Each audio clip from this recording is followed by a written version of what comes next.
I pulled into the empty parking lot of Sunny Valley gas station just as the sun was going down.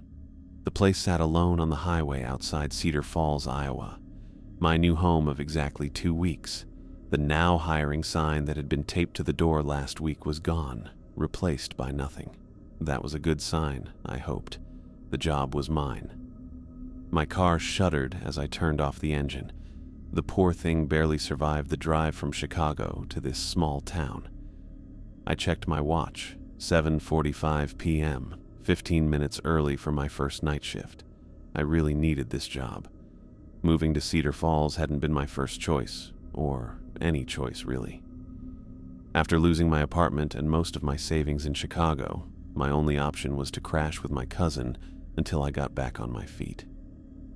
A night shift at a gas station wasn't glamorous, but it paid, and that's all that mattered right now. The front door jingled as I walked in. The inside looked like any other gas station. Rows of snacks, coolers along the back wall, a counter with cigarettes behind it, and that distinct smell of coffee mixed with cleaning products. "Hello?" I called out. A shuffling sound came from behind the counter, and a middle-aged man popped up like he'd been looking for something on the floor. "You must be Michael," he said, brushing his hands on his uniform shirt. "Right on time. I'm Jerry."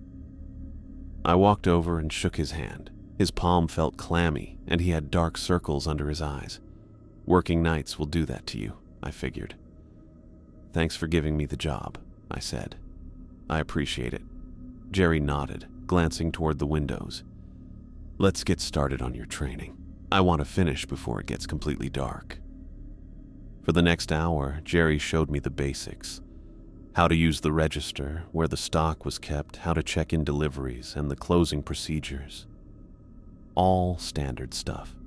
He was thorough but rushed, constantly checking his watch or looking out the windows as it got dark outside. "The place is pretty slow at night," Jerry explained as he showed me how to count the till.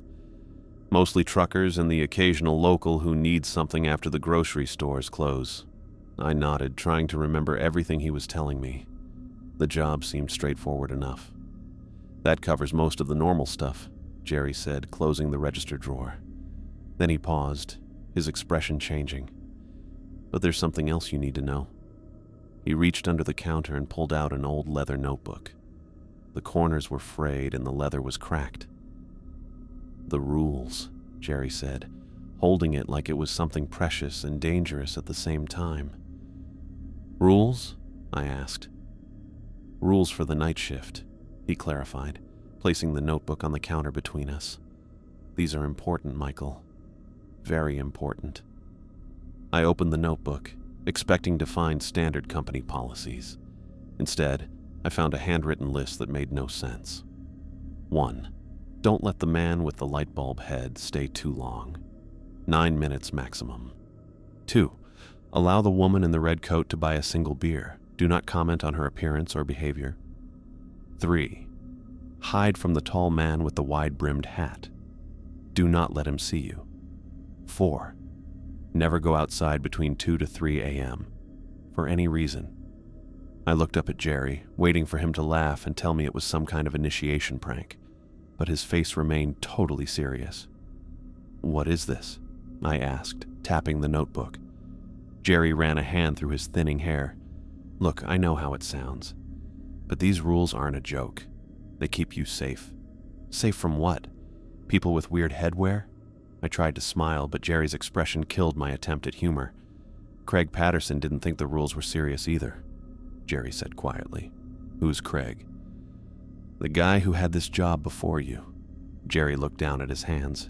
"He broke Rule 3. The tall man, he saw Craig." A chill ran through me, not because I believed him, but because of how convinced Jerry seemed. "What happened to him?"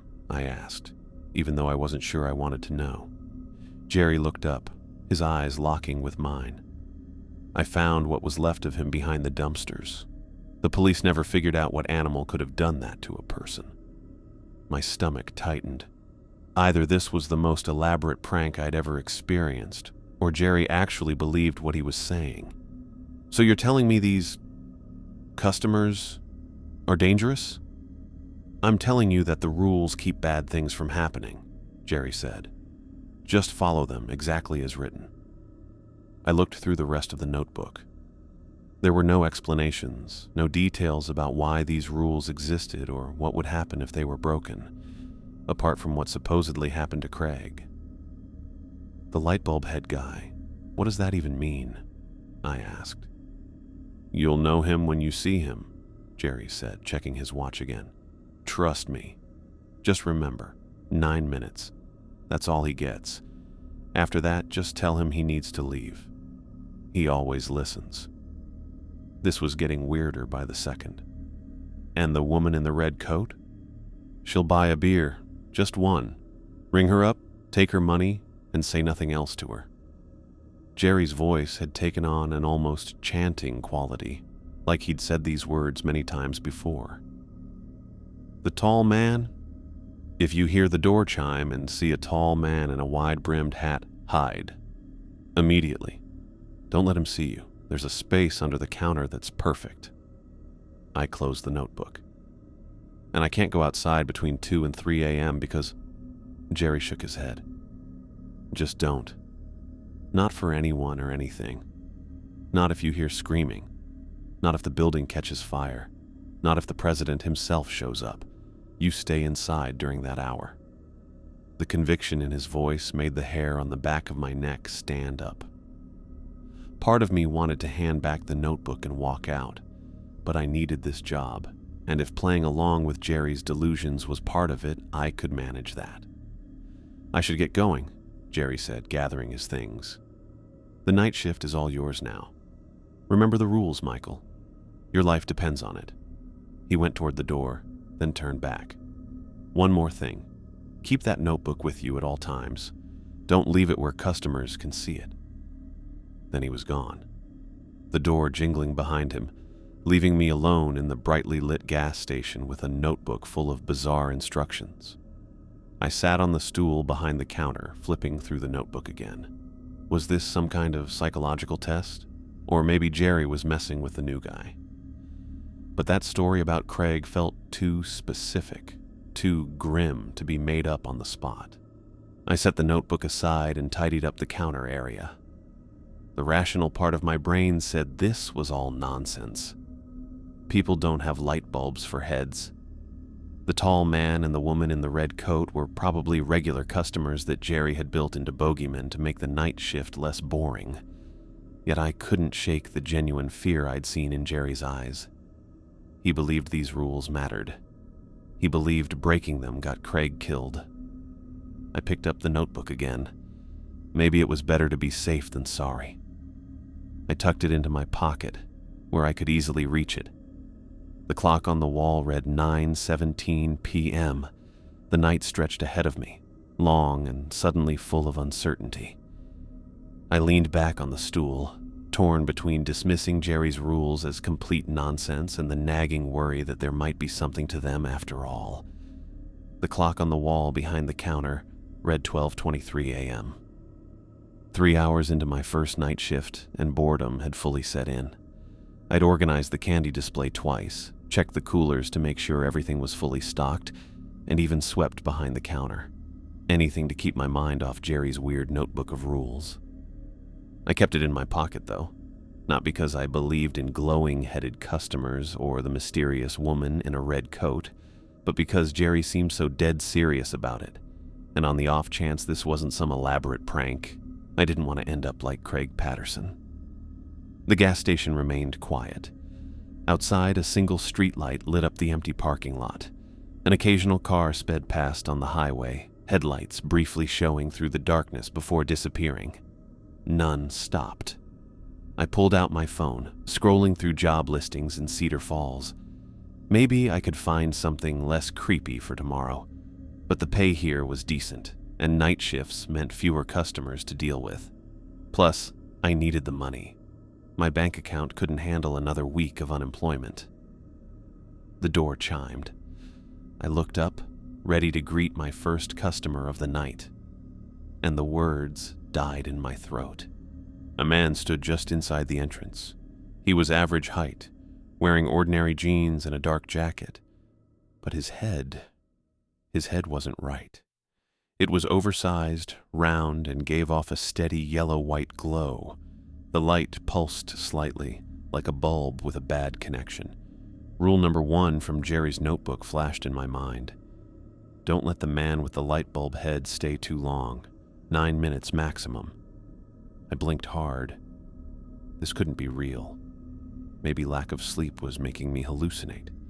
But when I opened my eyes, light bulb head was still there, moving slowly through the chip aisle.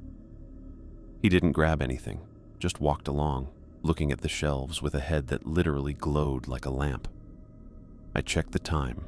12:24 a.m., 9 minutes, Jerry had said. I started counting. Light bulb head moved to the candy section next.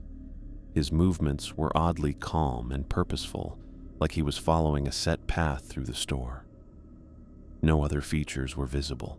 The glow was too bright to make out any actual face. Was there a face under there? Or just more light? I wanted to laugh at how crazy this was. Maybe Jerry was playing an elaborate joke. Maybe this was a guy with some kind of costume or prop. But deep down, I knew this wasn't normal. The way the light bounced off surfaces looked too real, too physical. The minutes dragged by. Lightbulb head moved to check out the magazines, then the small automotive section, then back to the snacks. He never picked anything up, never acknowledged my presence, just browsed. At 12:32, I checked my phone again. 8 minutes had passed. 1 more minute, I whispered to myself. Lightbulb head was now by the coffee station, his glow making the metal containers look almost bronze in the weird light. 9 minutes were almost up, and according to Jerry's rules, I needed to make him leave. What would happen if I didn't? Would Jerry know? Would something bad happen? This was ridiculous, getting worked up over some guy with a weird head, but Jerry's fear when he told me the rules hadn't seemed fake. The clock hit 12:33 a.m. I took a deep breath and walked out from behind the counter. "Excuse me," I said, my voice shakier than I wanted it to be. "I think you need to leave now." Lightbulb head turned toward me. The movement was smooth, not threatening. For a few seconds, he just stood there. Then, without any resistance or acknowledgement, he turned and walked to the door. The chime sounded as he left, and I watched through the windows as his glowing figure crossed the parking lot and simply disappeared at the edge of the property. Not got into a car, not walked into the trees, just disappeared. I went back behind the counter, my legs feeling weirdly unsteady. I took out Jerry's notebook and looked at the first rule. 9 minutes maximum. Exactly 9 minutes. What the hell is going on here? I said out loud, needing to hear a normal human voice, even if it was just my own. I tried to make sense of what I'd just seen. Maybe it was a guy with a fancy costume. Maybe this whole thing was some weird local tradition where people messed with the new Nightshift worker. But none of those ideas felt right. For the next 20 minutes, no customers came in. I tried to distract myself by checking my phone, but I kept looking up at the door, expecting to see that weird glow return. At 12:57 a.m., the door chimed again. A woman walked in wearing a red coat. She was average height with brown hair, and she went straight for the beer cooler at the back of the store. Rule number 2, allow the woman in the red coat to buy a single beer. Do not comment on her appearance or behavior. This couldn't be a coincidence. 2 of Jerry's weird rules coming true in one night. The woman picked a single bottle of beer and came to the counter. Her eyes never met mine, looking at some point near the floor. She set the beer down and pulled out a credit card.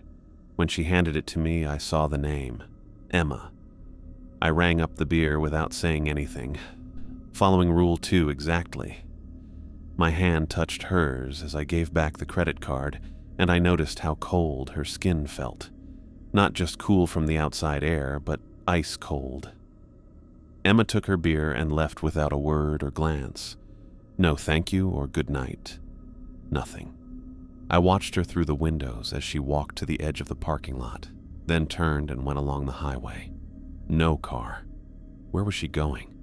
The nearest houses were miles away.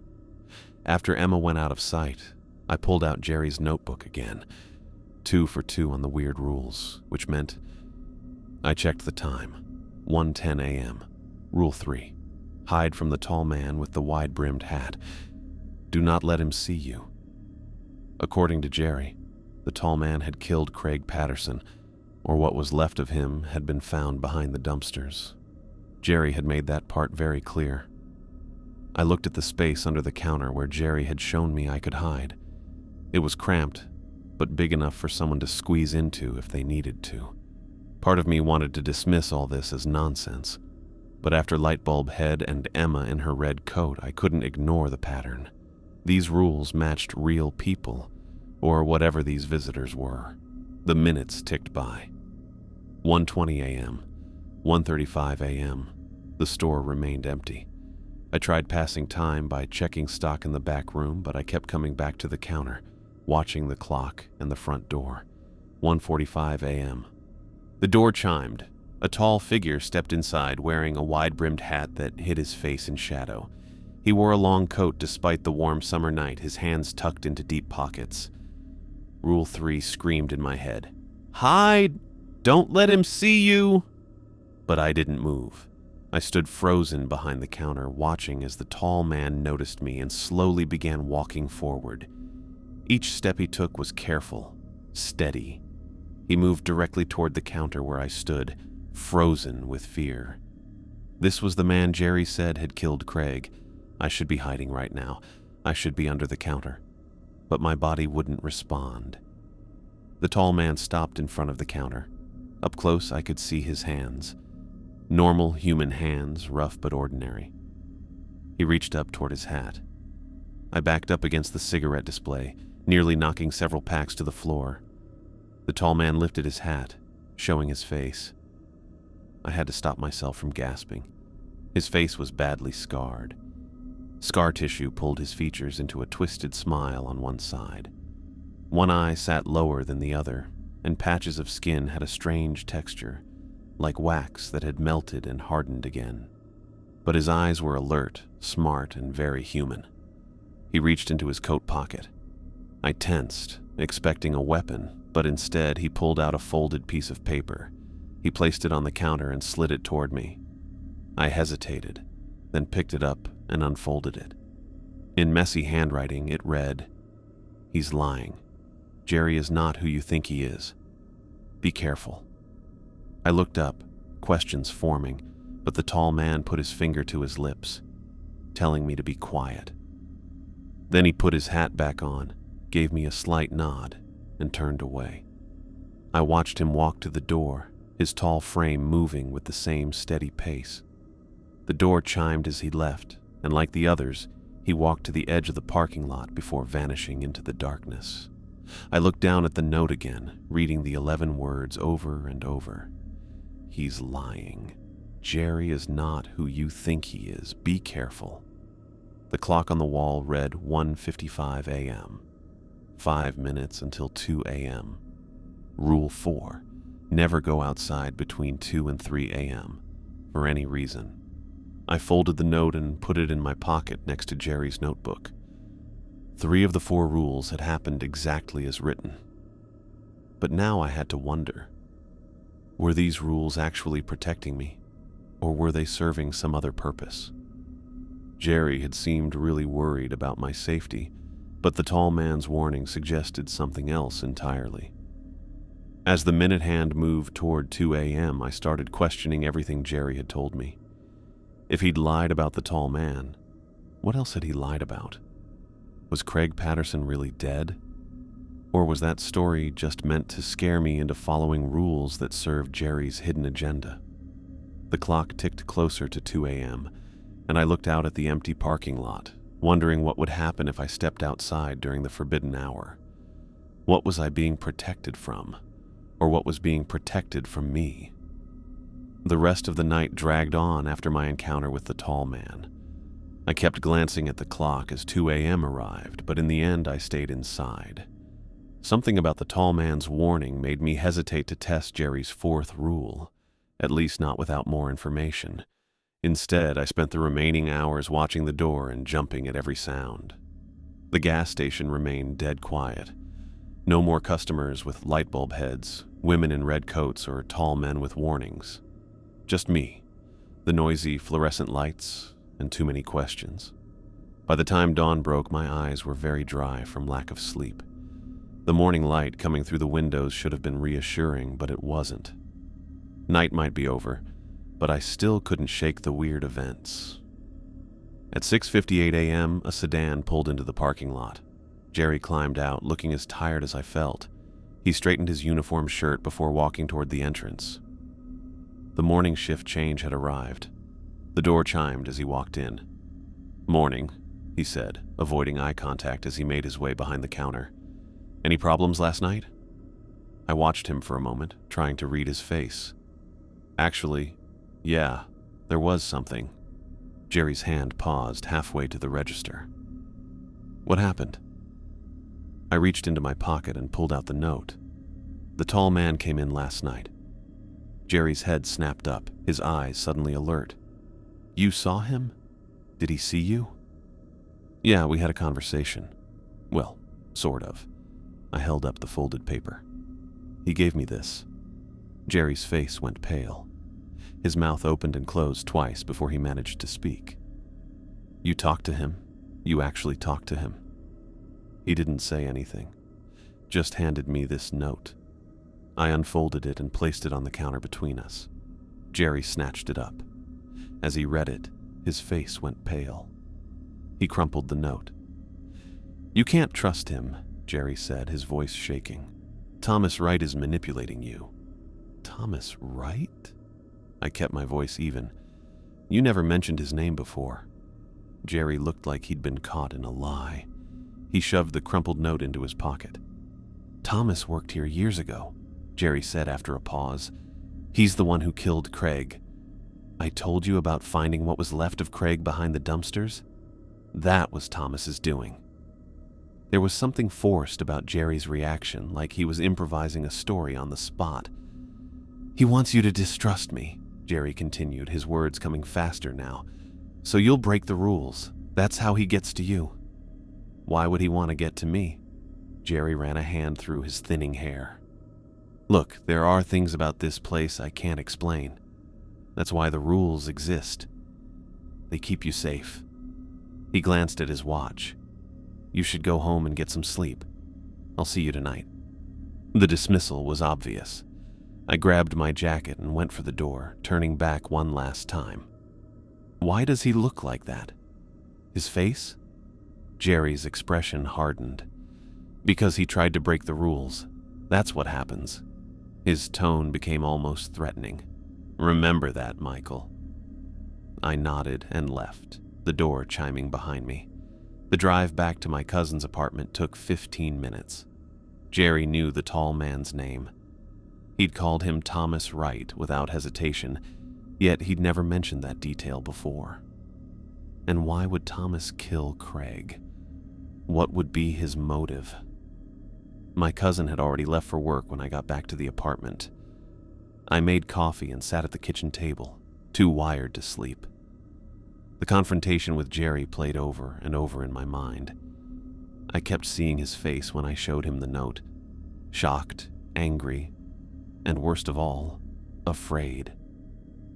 After 2 cups of coffee, I opened my laptop. If Thomas Wright had worked at the gas station years ago, maybe there was some record online. I typed Thomas Wright Cedar Falls into the search bar. Nothing relevant came up. I tried Thomas Wright Sunny Valley gas station. Still nothing. Missing person Cedar Falls, I typed next. This search brought back several results. I clicked on the first one, a news article from 3 years ago about a college student who disappeared after a party. No connection to the gas station.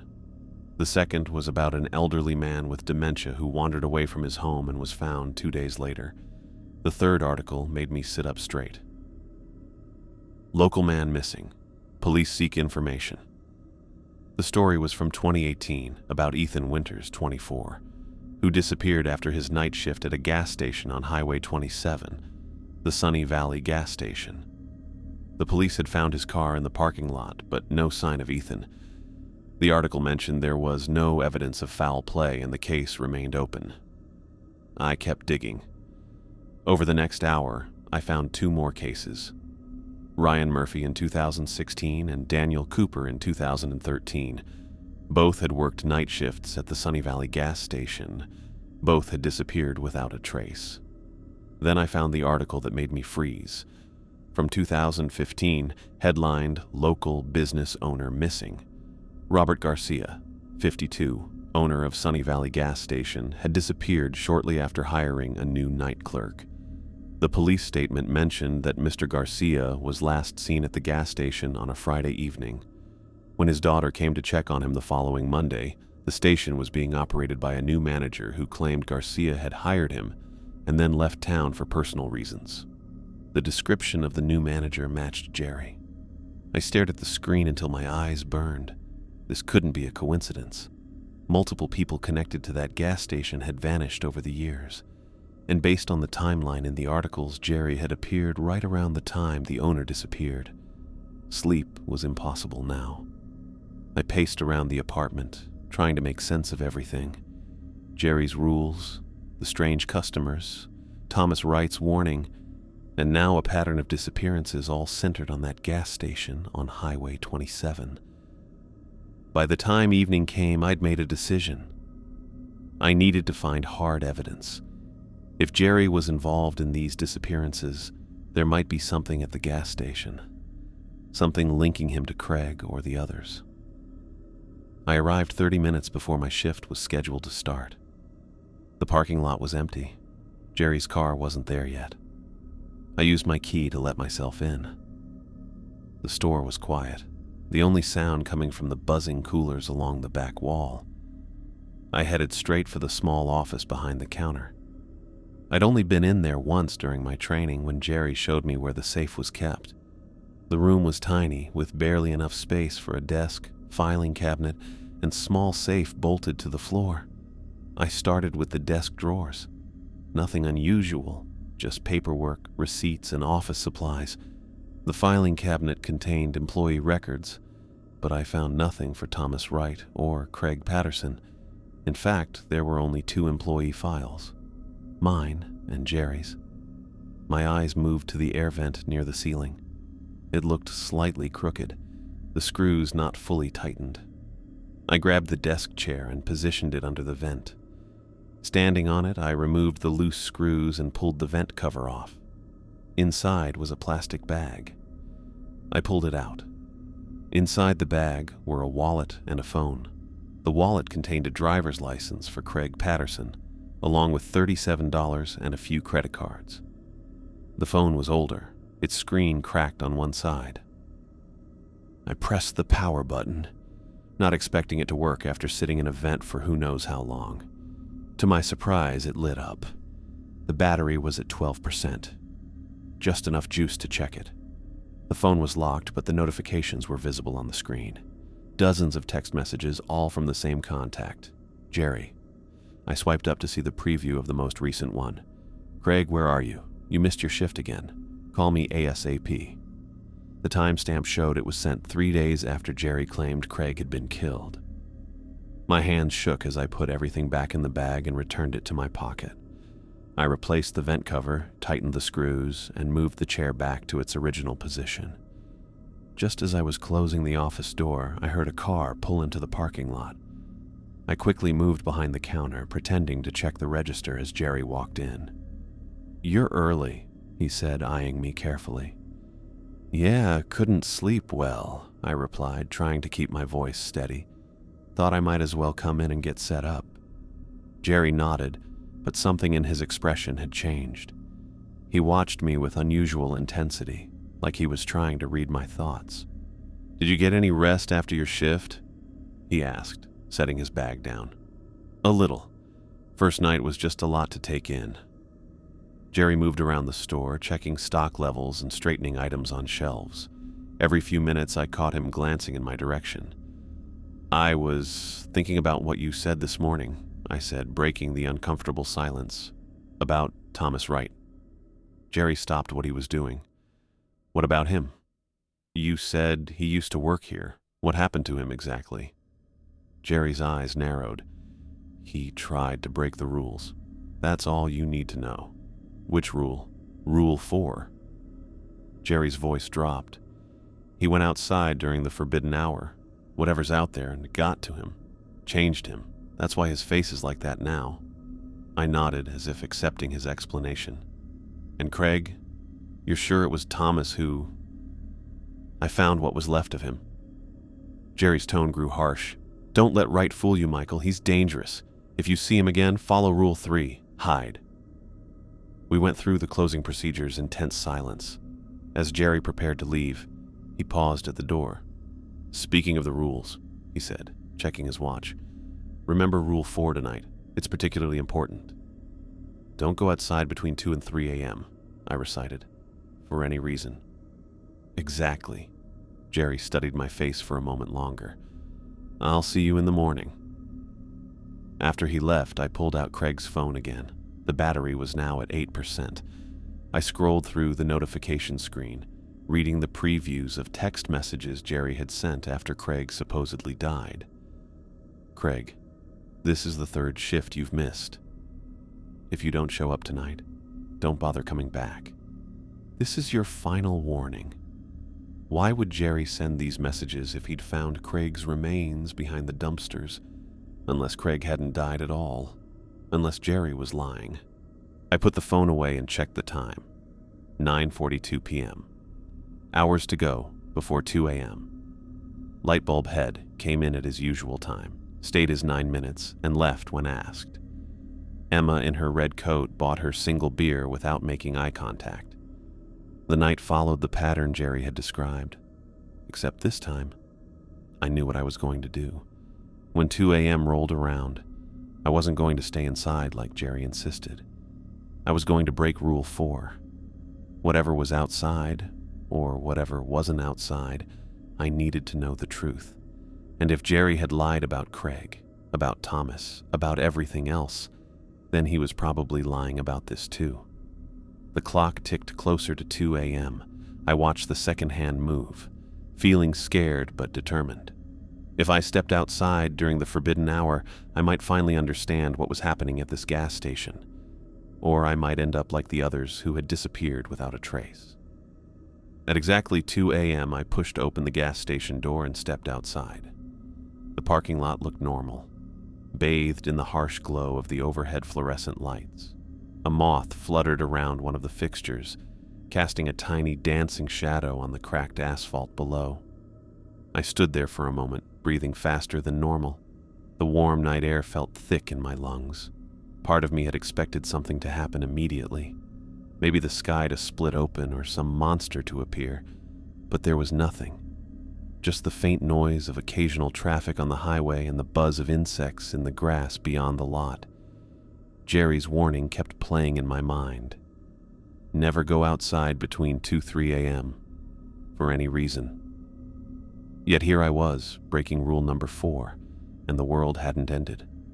The revelation felt both anticlimactic and satisfying. Another of Jerry's lies exposed. I walked slowly across the parking lot, looking around for anything weird. My footsteps sounded too loud in the quiet. I pulled out Craig's phone from my pocket and checked the time. 2:04 a.m.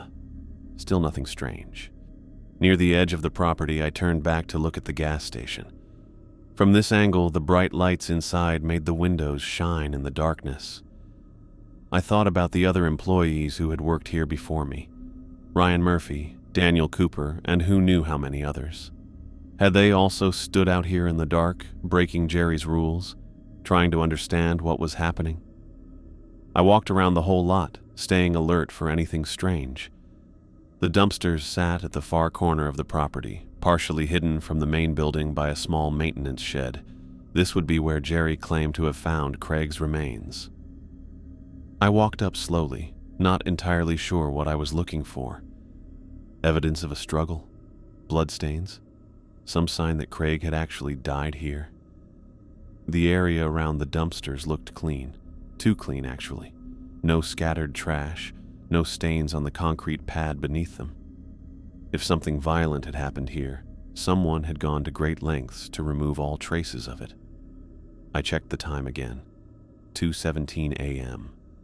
I'd been outside for 17 minutes and nothing had happened. No mysterious entities, no supernatural events. Just a quiet night at a gas station with too many secrets. A car passed on the highway, its headlights briefly lighting up the trees at the edge of the property before disappearing around the bend. I sighed, starting to feel foolish. Maybe there was nothing to rule number 4. Maybe it was just another way for Jerry to control his employees. I turned to head back to the store when something caught my eye. The air near the dumpsters started to look weird, wavy, and distorted. I squinted, trying to make sense of what I was seeing. The distortion got worse. The space between the dumpsters and the maintenance shed began to bend and fold in a way that didn't seem possible. I backed up a step, suddenly unsure if breaking Rule 4 had been a good idea after all. From within the warped space, someone appeared. Tall, wearing a wide-brimmed hat. Thomas Wright stepped through what looked like a hole in the air. The opening closed behind him, the air rippling before going back to normal. "You're finally ready to listen," he said, his voice rough but steady. I stood frozen, unable to process what I'd just witnessed. Thomas adjusted his hat, keeping the shadows across his disfigured face. "How did you—" I started. "The same way Jerry comes and goes," Thomas interrupted. "This place isn't what you think it is." I gestured to where he'd appeared. What was that? Some kind of portal? "A weak point," Thomas explained. "There are places where the barriers between dimensions thin out. This gas station sits on one of those points." My mind raced to make sense of his words. Like in sci-fi movies? Parallel universes? Thomas made a sound that might have been a laugh. Something like that, but much worse than fiction could imagine. He nodded toward the gas station. "And Jerry, he's not human. Never was." I felt a chill run through me, even though it was a warm night. What is he then? An entity that feeds on human life force, our years, our experiences. He consumes time. Thomas touched his scarred face. I got too close to understanding what he was. This was the result. I thought about the strange customers, Lightbulb Head and the woman in the red coat. And the rules? The people Jerry told me to watch out for. "The rules aren't protecting you," Thomas said, his voice growing bitter. "They're ensuring Jerry's feeding ritual remains uninterrupted. Lightbulb Head isn't a threat. He's a warning signal. When dimensions start to overlap, he appears. 9 minutes is how long the warning lasts before Jerry can sense it." That explained why nothing had attacked Lightbulb Head when his time was up. He simply left because his purpose was fulfilled. "And the woman in the red coat, Emma?" I asked. Thomas's expression softened slightly. "Another victim, trapped in a loop. Buying that beer is the only way she can interact with this world now. Jerry lets her have this small freedom. Maybe as a cruel joke, or maybe he needs her to keep things in check. I'm not sure." "And you? Jerry said you killed Craig." Thomas shook his head. "Jerry says that about all his victims, blames the last employee who escaped. Before me, he blamed someone else. I pulled Craig's phone from my pocket. I found this hidden in the office. Jerry sent texts to Craig days after he claimed Craig was dead." Thomas nodded. "Jerry leaves false trails, makes it look like people just walked away from their lives. He's had decades to perfect his methods." Decades. The gas station didn't look that old. "Come with me," Thomas said, moving toward the back of the dumpsters. "I need to show you something." He took me to a spot behind the dumpsters where the concrete stuck out a few feet. It looked normal, but Thomas got down and put his hand on the ground. I was shocked when a line showed up in the concrete showing a hidden door. "Jerry's not careful enough with his collection," Thomas said, lifting the hidden door to reveal a set of narrow stairs descending into darkness. I discovered this years ago when I worked here. I paused, but only for a moment. I'd come too far to back out now. Thomas pulled a small flashlight from his coat pocket and handed it to me. "After you," he said. The stairs led down into a cellar that shouldn't exist. The space was small, maybe 15 feet square, with a low ceiling that made Thomas hunch over. My flashlight showed shelves along the walls, filled with personal items, watches, wallets, cell phones, car keys. The far wall had dozens of employee name tags, all lined up in neat rows. "My God," I whispered, moving closer to examine them. The oldest tags were yellowed with age, going back to the 1970s. Yet the gas station had only been built in 2010, according to the permits I'd looked up online. "Jerry has been here much longer than the building," Thomas explained, following my thoughts. "The gas station changes, gets rebuilt. But the weak point remains, and so does he." Among the name tags, I spotted a blood-stained uniform shirt with Craig embroidered on the pocket. I reached out to touch it, but stopped myself. "How many people?" I asked, my voice barely audible. "I've counted 53 name tags," Thomas replied. "But there could be more." I shined the flashlight across the collection of personal stuff. Wallets that would have contained ID cards and family photos. Phones that would have received worried texts from friends wondering where they'd gone.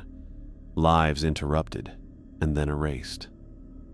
"The missing persons reports only go back a few years," I said. "If Jerry's been doing this for decades, why aren't there more reports, more investigations?" "Because Jerry doesn't just kill, he erases people from reality, absorbing their years," Thomas said. "The longer he feeds, the more complete the erasure. Craig is still remembered because he was recent, but the others." He gestured to the oldest name tags. "No one remembers them anymore. Their families have forgotten they existed." A sick feeling hit my stomach as I realized he was right. When I'd asked around town about previous gas station employees, most people couldn't remember anyone specific. The older cases had no online records, no newspaper stories, nothing except these keepsakes in Jerry's hidden collection. "Why keep these things?" I asked. "If he wants to erase them, why hold on to their belongings?" "Trophies, maybe," Thomas suggested. "Or maybe he needs them to maintain the erasure. I don't understand all of his methods." I walked along the shelves, looking at the stuff there.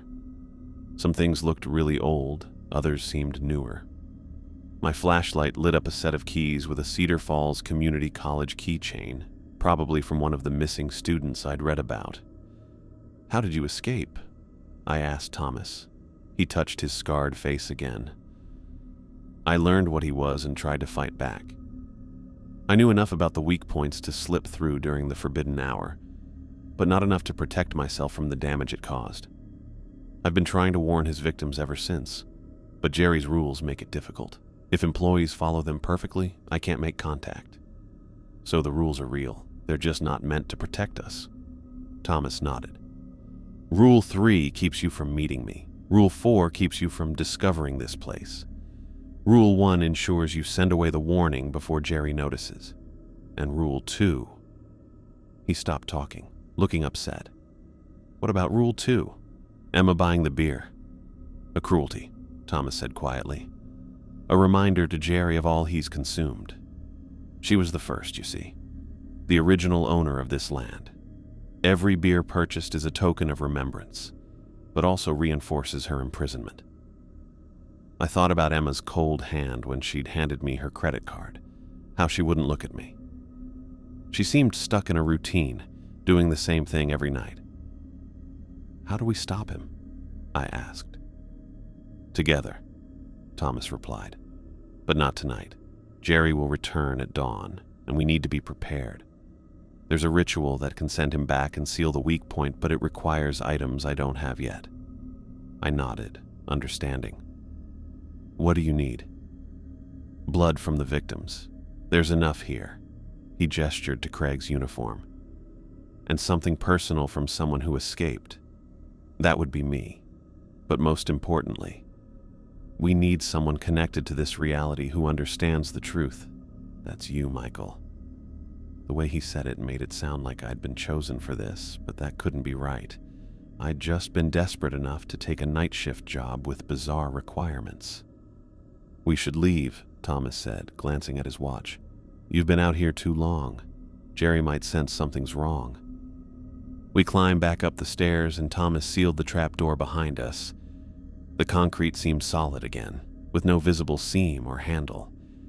If he hadn't shown me, I would never have known it existed. "Come back tomorrow night," Thomas instructed. "Make Jerry believe you followed all the rules tonight. Don't give him any reason to suspect." "I will," I promised.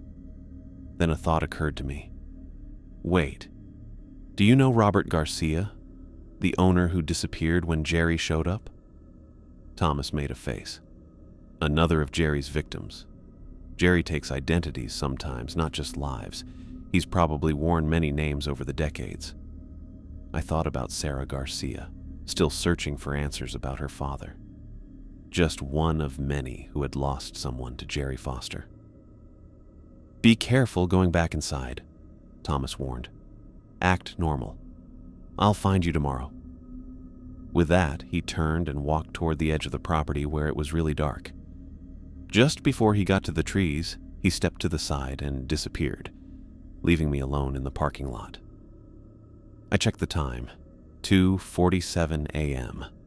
I'd been outside for almost an hour during the forbidden time. Taking a deep breath, I headed back to the gas station, my head spinning from everything I'd learned. The store looked exactly as I'd left it. The fluorescent lights buzzed overhead. The coolers made noise along the back wall. It all seemed so normal, yet nothing would ever be normal again. Not now that I knew what was hiding at the Sunny Valley gas station. I went back behind the counter, already planning what I would do when my shift ended. I needed to contact Sarah Garcia again, do more research on the history of this property. And tomorrow night, I would return prepared. Jerry Foster had taken his last victim. I spent the day after my discovery in the gas station cellar preparing for what would come next. Sleep wasn't an option, not with the knowledge that Jerry, or whatever he really was, had been consuming people for decades. I lay in bed for an hour, staring at the ceiling of my cousin's guest room, before giving up and getting to work. First, I called Sarah Garcia. We'd spoken briefly before when I was researching the missing employees, but now I needed more specific information about her father. She agreed to meet me at a coffee shop downtown. Sarah looked tired when she arrived. She carried a thick folder stuffed with papers, her investigation into her father's disappearance. "I've been looking for my dad for 3 years, she said, spreading photos across the table. "The police gave up after 6 months. Said there wasn't enough evidence of foul play." The photo on top showed Robert Garcia standing proudly in front of the Sunny Valley gas station. He had gray hair at his temples and smile lines around his eyes.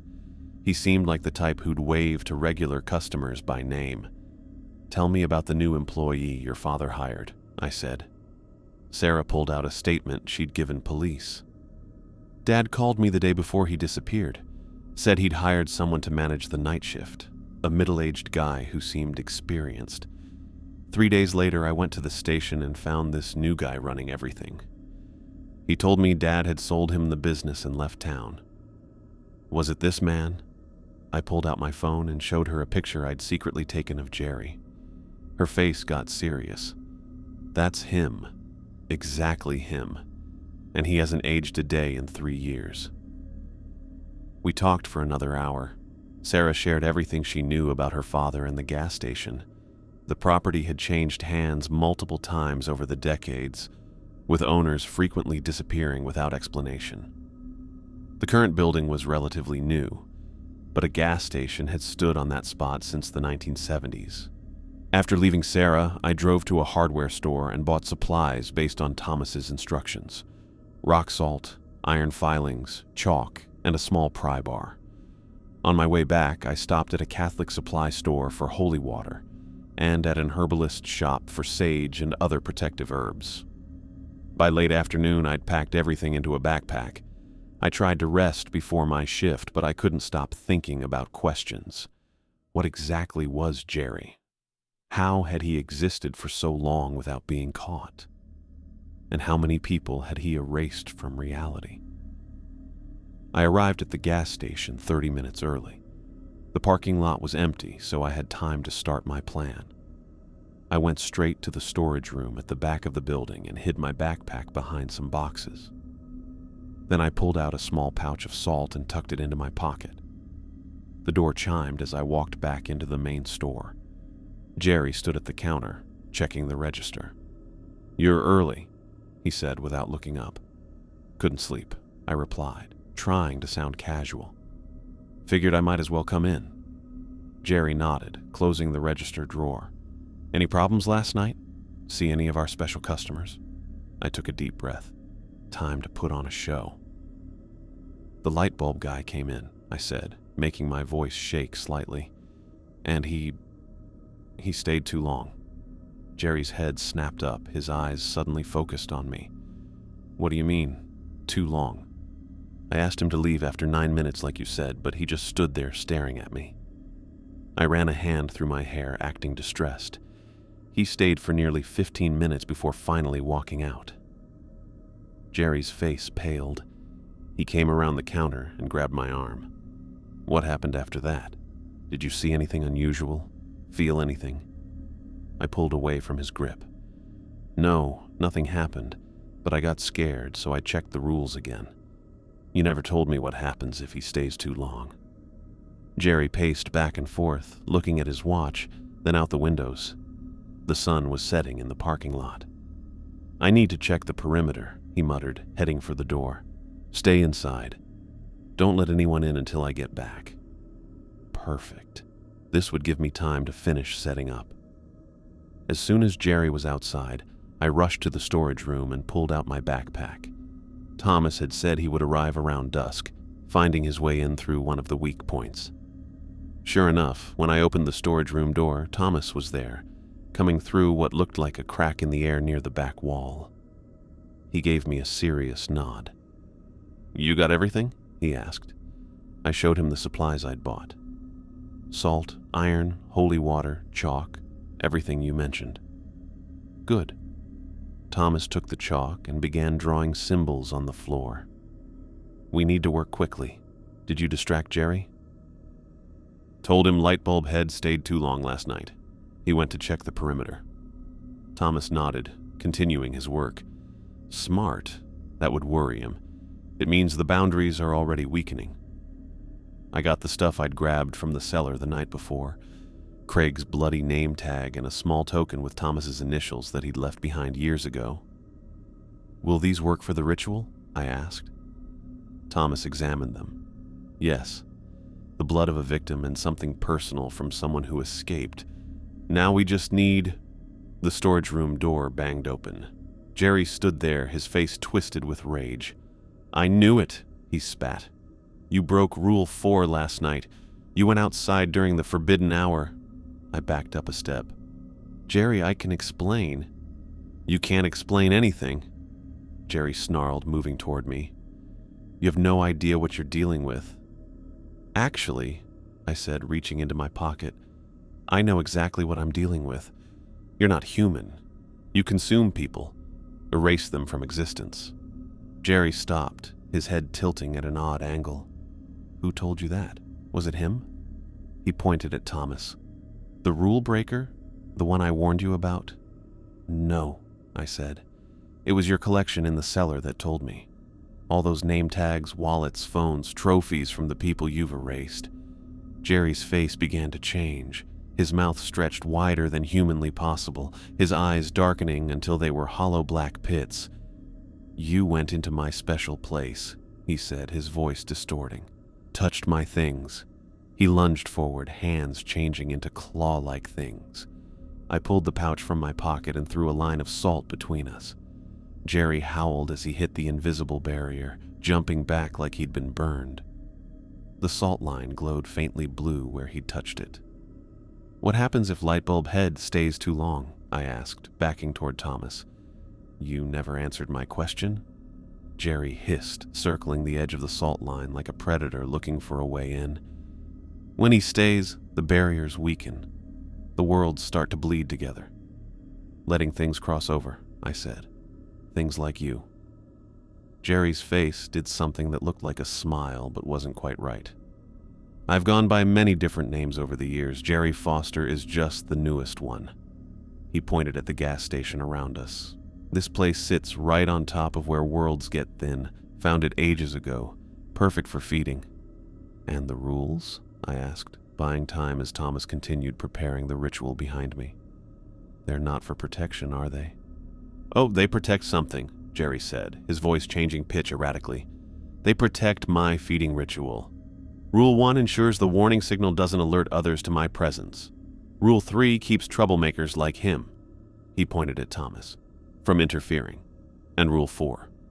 He laughed, a hollow sound that echoed strangely in the small room. Rule 4 keeps you from discovering what's underneath. The cellar, I said. Your collection. My anchors, Jerry corrected. Each item ties me to this world, gives me form and substance. The more I collect, the stronger I become. He pressed a clawed hand against the invisible barrier, making the salt line glow brighter. And you, Michael Henderson, will make a fine addition. I looked back at Thomas, who nodded. He'd finished the ritual preparations. Like you added Robert Garcia, I asked. And Craig Patterson? And all the others whose names no one remembers anymore? Jerry's body seemed to flash, stretching taller, limbs growing longer. Time is such a delicious thing to consume. Years of potential, decades of memories, all gone into the void. He pressed harder against the barrier, and I saw the salt line beginning to break. Run, Thomas whispered urgently. To the main floor. We need more space. I didn't need to be told twice. As Jerry broke through the salt line with a triumphant howl, I ran past him and sprinted down the hallway toward the main store, Thomas right behind me. The fluorescent lights began to blink as we ran. The entire building seemed to shake, and the air got thick and hard to breathe. We rushed into the main area of the store. I pulled more salt from my backpack and quickly laid down another line across the doorway, just as Jerry appeared at the end of the hallway, moving with a jerky, inhuman walk. You can't escape, Jerry called, his voice echoing as if coming from multiple directions at once. This is my domain. I control everything here. The lights continued to flash more rapidly, some of them bursting in showers of sparks. The coolers along the back wall began to vibrate, their glass doors rattling in their frames. The ritual, Thomas said, pulling out the items we'd gathered. We need to start now. I nodded, helping him arrange the items in a small circle on the floor. Craig's bloody name tag, Thomas's token, the iron filings, the chalk symbols copied from the ones he'd drawn in the storage room. Jerry reached the salt line at the doorway and stopped, hissing in frustration. His body kept changing, sometimes looking almost human, other times stretching into something impossibly tall and thin, with too many joints and angles that hurt to look at. You think your little ritual will work? Jerry sneered. Others have tried.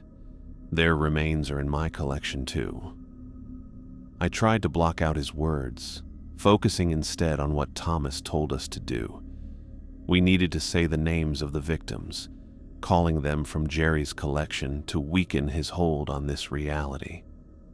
Craig Patterson, Thomas began, his voice steady. Robert Garcia, I added. With each name, Jerry seemed to flinch slightly, his body looking shakier. We continued through the names we knew, the missing employees I'd researched, the owners who had disappeared. You're too late, Jerry said, his voice now a harsh whisper. I've already begun to feed. He pointed behind us. I turned to see the front door of the gas station swing open. A person walked in, a woman in a red coat. Emma, I breathed, recognizing her immediately. For the first time, she looked directly at me. Her eyes were clear and aware, not vacant as they had been during our previous encounters. She walked toward us, stepping carefully over the ritual items on the floor. "I can help you," she said, her voice soft but determined. It was the first time I'd heard her speak. Jerry hissed, pressing against the salt barrier. "No, you can't break your cycle. You're bound to the ritual." Emma turned to face Jerry, her expression hardening. "I've been trapped for decades, forced to play my part in your feeding ritual. Buying that beer night after night, a mockery of remembrance for each new victim." She looked back at me. "I wasn't just a customer. I was trying to warn you. It was the only action his curse allowed me to take." "The first owner," Thomas explained quietly. "The original owner of this land before Jerry came through." Emma nodded. "I discovered what he was, just as you have." She gestured to the ritual circle. "And now I can finally help stop him." The lights blinked more violently, and the glass in the front windows began to vibrate. Outside, the night had grown unnaturally dark, as if all light was being sucked toward the gas station. Emma knelt beside our ritual circle. "Add my name," she said. "Emma Blackwood. It's been so long since anyone has spoken it." I looked at Thomas, who nodded encouragement. "She's right. With her help, we might actually succeed." Jerry howled from the doorway, his body expanding until it filled the entire frame. The salt line was weakening, small gaps appearing where the grains had been scattered. "You'll all join my collection," Jerry threatened, his voice distorting. "I'll feed on your years, erase you from memory, keep only tokens to anchor your energy to my realm." Emma took my hand, her touch no longer cold but warm and human. "We need to hurry," she said. "The boundaries are failing. Soon, more of his kind will come through." I looked from Emma to Thomas, then back to the monster Jerry pushing against our failing barrier. The final showdown was about to begin, and everything depended on us finishing the ritual before the walls between worlds collapsed completely. We burst through the gas station doors into the parking lot at 2:30 a.m., carrying our ritual supplies. The asphalt felt unnaturally warm under my feet in the cool night air. Behind us, the windows of the store pulsed with an eerie light as reality continued to warp inside.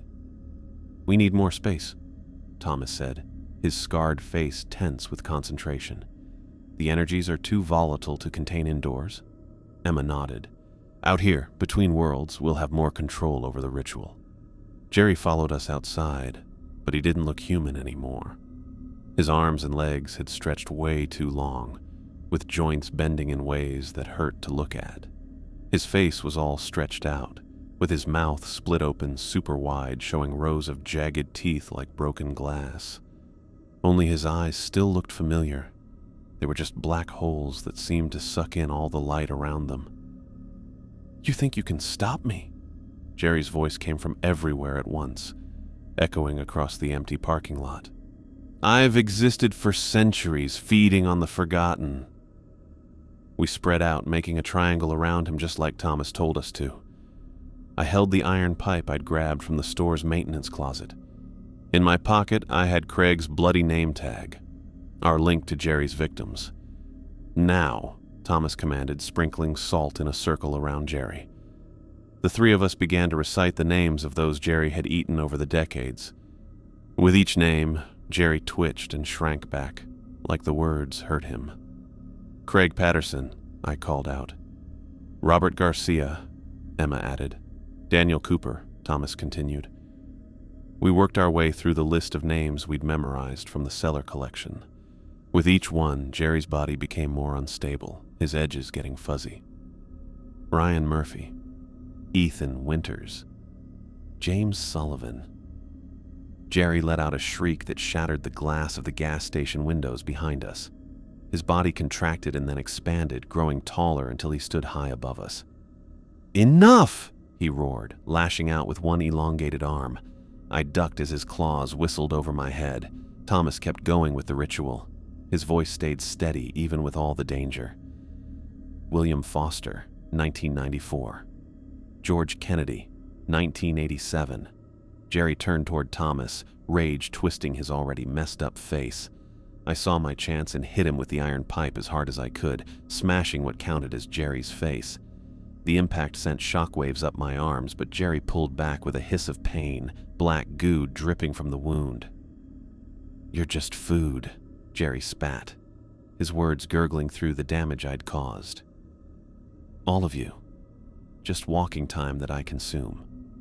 Emma pulled a small pouch from her coat pocket and sprinkled salt, iron filings, and dried herbs in a circle around Jerry. Her lips moved constantly as she recited more names going back decades. Alice Thornton, 1976. David Miller, 1982. The ground beneath Jerry began to tremble. Small cracks appeared in the asphalt, spreading outward from where he stood. Jerry started moving wildly, throwing his arms and legs around everywhere. "Samuel Wilson, 1965, Thomas called out, his voice growing stronger with each name. I dodged another attack from Jerry and continued my part of the ritual, pulling out Craig's name tag and holding it up. "We release you, Craig Patterson. Return to the light." The name tag burst into blue flame in my hand.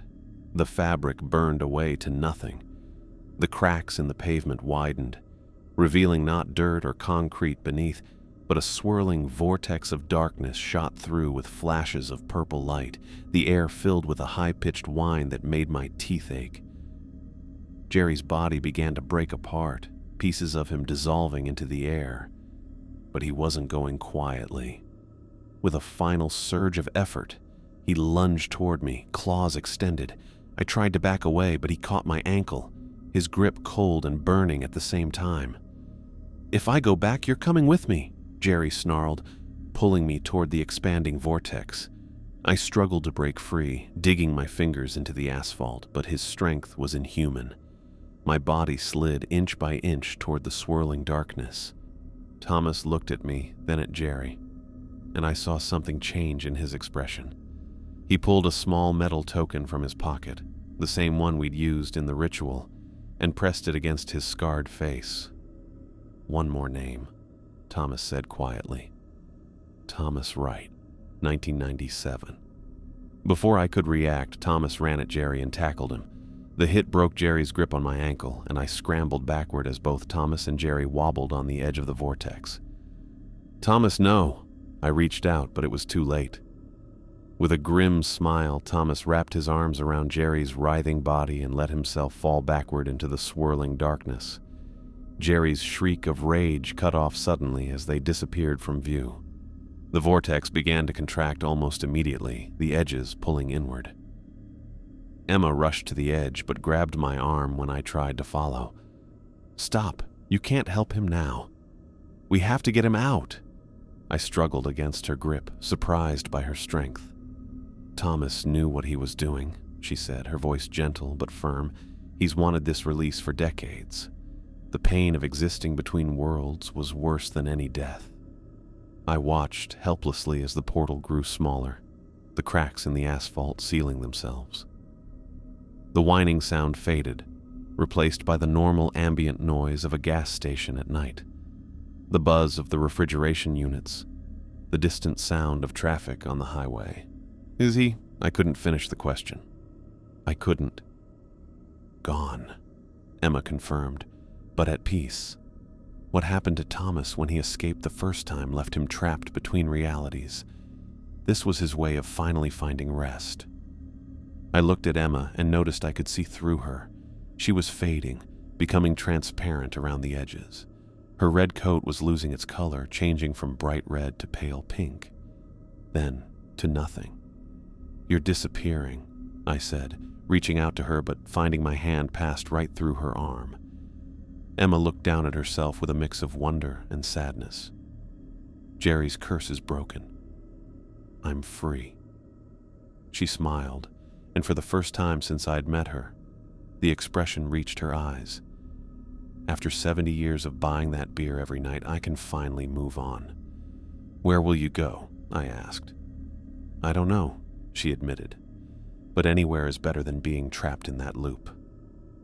Her form grew fainter, but before she vanished completely, she gripped my shoulder. her touch now warm and light as a breeze. "Be careful, Michael," she warned. "Weak points between worlds exist everywhere. Gas stations, motels, abandoned buildings, places that sit on the edges of human consciousness. They're often guarded by rules that seem nonsensical but hold dark purposes. If you ever see a list of strange rules again, I'll run the other way," I promised. Emma smiled one last time, then disappeared, leaving me alone in the gas station parking lot. I stood there for a long time, looking at the spot where the vortex had been. The asphalt looked normal now, without even a crack to show what had happened. The gas station behind me had stopped glowing, with only the broken windows showing our fight. By morning, even those didn't seem as bad. The sunrise made the broken glass look like regular vandalism, something that would be fixed with a phone call, written off as kids causing trouble. I went back inside and wrote a quit note, leaving it on the counter with my name tag. There was no way to explain what had happened, and I didn't want to be there when the morning shift showed up and saw the damage. As I walked to my car, I looked back at the Sunny Valley gas station. It looked normal in the early morning light. No one driving by would ever guess what had happened there or how many people it had taken over the years. 3 months later, I was still living with my cousin in Cedar Falls, though I'd found a better job and was saving for my own place. The gas station stuff felt like a bad dream that got hazier each day. I was walking downtown when I saw a new business had opened. Midnight Mario's Pizza. The logo showed a cartoon Italian chef with a super wide smile. Something about it made me stop and look closer. That's when I saw the small sign posted near the entrance. Rules for customers after midnight. The list had 5 items, each more bizarre than the last. 1. Do not order the special unless you're prepared to give something in return. 2. If the delivery driver has red eyes, do not invite them inside your home. 3. Ignore the sounds coming from the freezer. 4. Never ask about the secret ingredient. 5. If your pizza arrives uncut, leave it on your doorstep and do not return home until sunrise. I felt a chill as I read the list. I thought about Emma's warning about weak points between worlds and the rules that guarded them. A young man in a Midnight Mario's uniform stepped outside, looking tired and a bit confused. Exactly how I'd felt on my first night at Sunny Valley. He saw me looking at the sign and smiled nervously. "First day on the job," he explained. "Nightshift. They've got some weird rules here, but the pay is good." I opened my mouth to warn him, to tell him everything I knew about strange rules and the dangers they concealed. But would he believe me? Would anyone? Instead, I just nodded and walked away, trying to push away thoughts of what might wait for the young employee when midnight came. I'd escaped my brush with the supernatural, but I couldn't save everyone from making the same mistakes. As I turned the corner, I wondered who would be the first to order the special, or what happened when the delivery driver's eyes turned red. And most of all, I wondered about the new night shift employee who would run into whatever waited inside Midnight Mario's Pizza after dark.